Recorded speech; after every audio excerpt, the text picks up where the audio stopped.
भाजपचे राष्ट्रीय अध्यक्ष जे.पी. नड्डा यांच्या 2 दिवसीय महाराष्ट्र दौऱ्यावरून संजय राऊत चांगलेच अस्वस्थ झालेत। जे.पी. नड्डांचा मुंबईशी काय संबंध असा सवाल संजय राऊतांनी विचारला तर नड्डांमुळे ठाकरे गटाचे नेते भाजपमध्ये येतील अशी भीती संजय राऊतांना वाटत असल्याचा टोला चंद्रशेखर बावनकुळेंनी लगावला।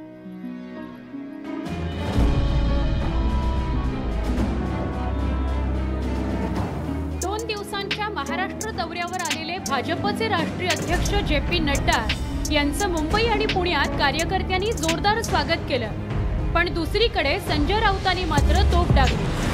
संजय राऊतांचा ठाकरे गट आणि भाजपमधलं सख्य तसं सगळ्यांनाच परिचयाचं, त्यामुळे संजय राऊतांनी आगामी महापालिका निवडणुकीचा संदर्भ लक्षात घेत घणाघाती टीका केली। इतकंच नव्हे तर हा मुंबई ताब्यात घेण्याचा प्रयत्न असल्याचा आरोपही राऊतांनी केला।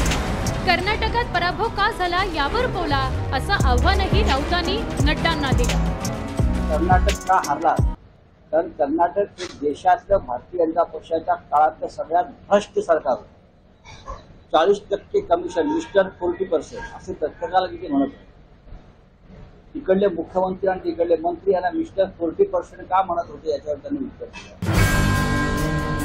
संजय राऊतांनी भाजपच्या राष्ट्रीय अध्यक्षांवर तोफ डागल्यानं प्रदेशाध्यक्ष चंद्रशेखर बावनकुळे मैदानात उतरले।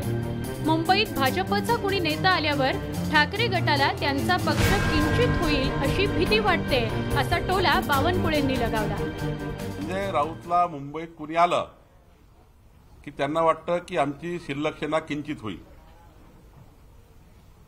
काही असे पक्षप्रवेश होतील की त्यांची सेना किंचित होईल अशी भीती वाटतात त्यांना असं वाटतं की रोज कोणी चाललं का आज नड्डाजी आल्यावर कोणी जातं का।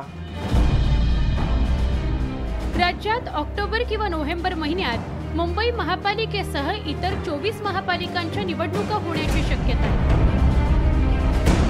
मात्र मुंबई महापालिकेच्या निवडणुकीकडे राज्याचं लक्ष लागलं। ठाकरे गटाला मुंबई पालिकेतील सत्ता कायम राखायची आहे तर भाजपला त्यांचा झेंडा फडकवायचा आहे, त्यामुळे सत्ताधारी आणि विरोधकांमधला संघर्ष शमण्याची चिन्ह दिसत नाही।